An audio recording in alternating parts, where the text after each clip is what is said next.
अगर किसी बिल्डर से प्लॉट लेकर के उस पर घर बनाया गया और बाद में गवर्नमेंट ने नक्शा न पास होने की बात कह करके उस घर को गिरा दिया, उस बिल्डिंग को गिरा दिया, तो क्या प्लॉट का मालिकाना हक उसके पास रहेगा जिसने प्लॉट खरीदा था, मकान बनाया था, या नहीं रहेगा? या भविष्य में वह उस प्लॉट को बेच सकते हैं या नहीं बेच सकते हैं? यह सवाल किया है गायत्री जी ने।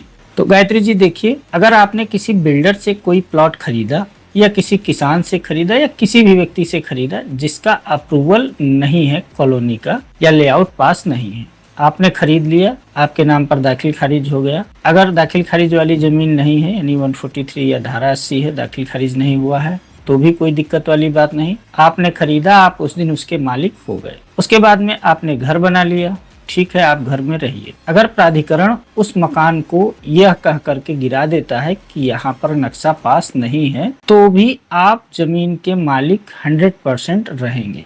जमीन आपने खरीदी है, जमीन आपकी है, आप उसके मालिक हैं, आप हमेशा रहेंगे और जब चाहें आप उस जमीन को बेच सकते हैं।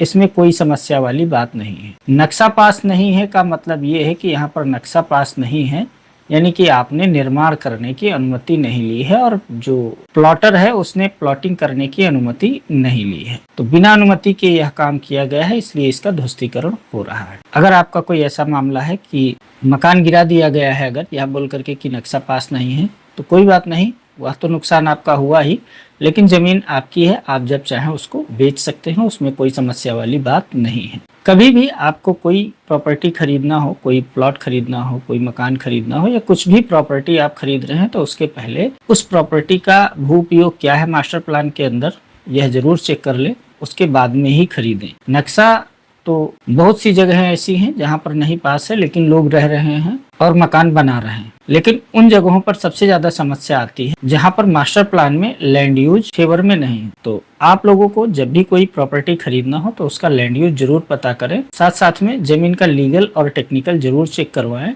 उसके बाद में ही कोई प्रॉपर्टी खरीदें। चैनल पर अगर नए हैं तो चैनल को सब्सक्राइब करें और वीडियो को लाइक करना ना भूलें।